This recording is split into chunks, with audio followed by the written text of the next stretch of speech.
आज हम बात कर रहे हैं जीटीएल इंफ्रास्ट्रक्चर लिमिटेड की। 2004 से ये कंपनी वर्क कर रही है। स्मॉल कैप कंपनी है, मार्केट कैप 1076 करोड़ का है। टेलीकॉम सेक्टर से जुड़ा हुआ कंपनी का कामकाज है। कंपनी में बताने के लिए बहुत कुछ नहीं है, बट बहुत सारे इन्वेस्टर्स ऐसे हैं जिनका पैसा इस स्टॉक में फंसा हुआ है काफ़ी लंबे समय से, क्योंकि एक समय जब ये स्टॉक हाई रेंज पे जा रहा था काफ़ी सारे ऐसे निवेशक थे जिन्होंने लालच में इसमें पैसा लगाया, क्योंकि स्टॉक पैनी स्टॉक था और काफ़ी अच्छा रिटर्न दे रहा था, जिसकी वजह से वो फंस गए और ये स्टॉक लगातार आपको गिरावट में देखने को मिला। तो क्या इस स्टॉक से निकल जाना चाहिए या अभी होल्ड करना चाहिए? इस स्टॉक का फ्यूचर फिर से ब्राइट हो सकता है? कैसा है इसका फंडामेंटल? ये सारी चर्चा करेंगे विस्तार से, वीडियो में आखिरी तक बने रहिएगा। फिलहाल अगर इस कंपनी के फंडामेंटल को देखेंगे तो कंपनी का जो Q4 का रिजल्ट आने वाला है वो भी कह रहे हैं कि नेगेटिव में ही आने की उम्मीद है, क्योंकि Q3 का रिजल्ट भी कंपनी का नेगेटिव में आया और Q2 का रिजल्ट भी कंपनी का नेगेटिव में ही आया था। यानी कंपनी के जो 3 क्वार्टर्स के रिजल्ट आए हैं वो नेगेटिव में ही देखने को मिले, और जो तीसरे क्वार्टर का रिजल्ट कंपनी ने पेश किया उसमें 463 करोड़ का घाटा हुआ है कंपनी को। लगातार कंपनी घाटा में आ रही है, लगातार कंपनी को घाटा हो रहा है, जिसकी वजह से इस स्टॉक में आपको लगातार गिरावट देखने को मिल रही है। स्टॉक प्राइस की बात करें, एक समय ये स्टॉक 4 रुपए के ऊपर ट्रेड कर रहा था, बट जब से इस स्टॉक में गिरावट को देखने को मिली ये स्टॉक लगातार गिरता ही चला आ रहा है, कहीं भी सपोर्ट लेता हुआ नहीं दिख रहा है। फिलहाल ये स्टॉक इस समय 85 पैसे पर रन कर रहा है। अगर एक साल का इसका हाई देखेंगे तो 1 रुपये 85 पैसे का बना है, लो देखेंगे तो 80 पैसे का बना हुआ है। स्टॉक का रिटर्न देखेंगे तो -48% का रिटर्न देखने को मिल रहा है, यानी जिसने पैसा लगाया था एक साल पहले उसका पैसा आधा हो चुका है इस स्टॉक में, और इस स्टॉक में अभी भी गिरावट के ही संकेत देखने को मिल रहे हैं। तो नया निवेश करने का नजरिया है तो आपको बचना चाहिए, क्योंकि जिस तरह से इसका फंडामेंटल फिलहाल अभी देखने को मिल रहा है, कोई उम्मीद या कोई संभावनाएं ऐसी नहीं दिख रही हैं कि ये स्टॉक आपको फ्यूचर में फिर से ग्रोथ करता हुआ दिख सकता है। एक चीज़ इस स्टॉक के अंदर थोड़ी सी संभावनाओं को दिखाती है कि कंपनी का जो 3 साल का रिटर्न है वो 183% के आसपास देखने को मिला है, यानी लॉन्ग टर्म जिसने इसको होल्ड किया था उसको अच्छा रिटर्न इस स्टॉक ने निकाल कर दिया है। बट ये जिस समय रिटर्न निकल के आ रहा था, समझने वाली चीज़ है कि उस समय कंपनी का फंडामेंटल थोड़ा सा सुधरता हुआ दिख रहा था, कंपनी में कुछ चीज़ें पॉजिटिव हो रही थी, कंपनी का रिजल्ट भी 1-2 क्वार्टर में पॉजिटिव में आया था। बट उसके बाद जब से कंपनी का रिजल्ट निगेटिव में आ रहा है और कंपनी का किसी तरह का कोई टाई अप भी किसी के साथ देखने को नहीं मिल रहा है, जिसकी वजह से इस स्टॉक में आपको लगातार गिरावट देखने को मिल रही है। कंपनी के अगर चौथे क्वार्टर का रिजल्ट देखें या लगातार लास्ट के 4 क्वार्टर के रिजल्ट देखेंगे तो आपको लगातार गिरावट में ही देखने को मिल रहे हैं।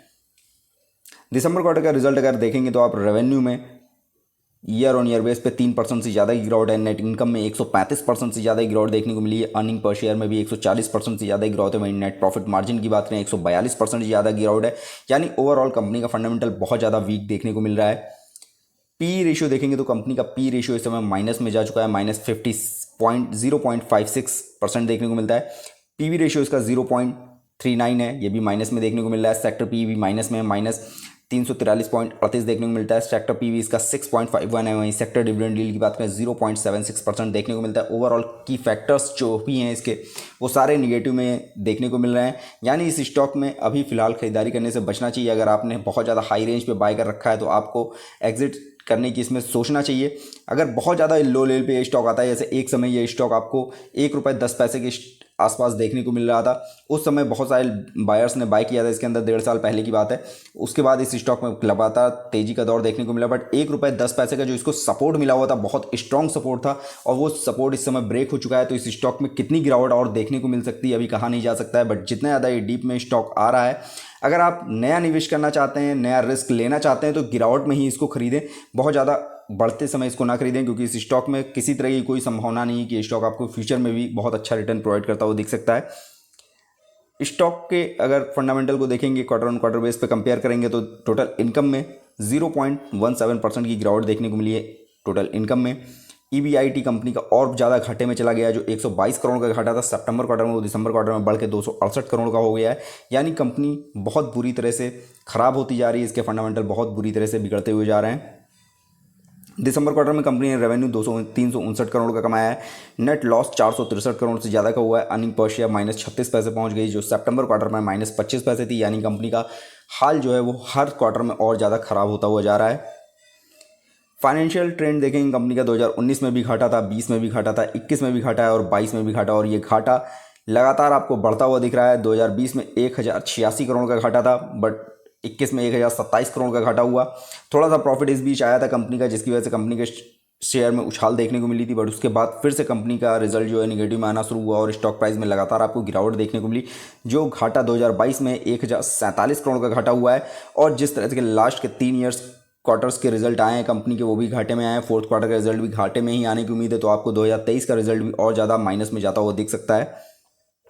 होल्डिंग्स की बात करें, प्रमोटर्स के पास इस स्टॉक के अंदर 3.32% की होल्डिंग है। 100% से ज़्यादा की होल्डिंग गिरवी रखी हुई है। एफआईज का निवाइस इसमें 0.14% का है। डीआईज के पास 3.36% की होल्डिंग है।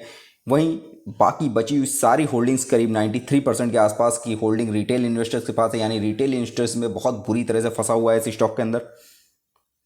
रिटर्न्स की बात करें इस स्टॉक में, केवल 3 साल को छोड़ दें तो सारे ही रिजल्ट जो आए हैं निगेटिव में देखने को मिले हैं, चाहे 1 साल का हो या 5 साल का हो। 5 साल में 81% से ज़्यादा ही गिरावट है, 1 साल में 50% से ज़्यादा ही गिरावट है, 3 महीने में 37% से ज़्यादा गिरावट है, 1 महीने में 15% से ज़्यादा गिरावट है। बस 3 साल में इस स्टॉक ने 183% का रिटर्न दिया है। अगर आप नया निवेश करने की योजना इस स्टॉक के अंदर बना रहे हैं तो ये स्टॉक फिलहाल अपने सपोर्टिंग लेवल्स को लगातार ब्रेक कर रहा है। ₹1.10 में बहुत स्ट्रॉन्ग सपोर्ट इसको मिला हुआ था, जिसको भी इसने ब्रेक कर दिया है।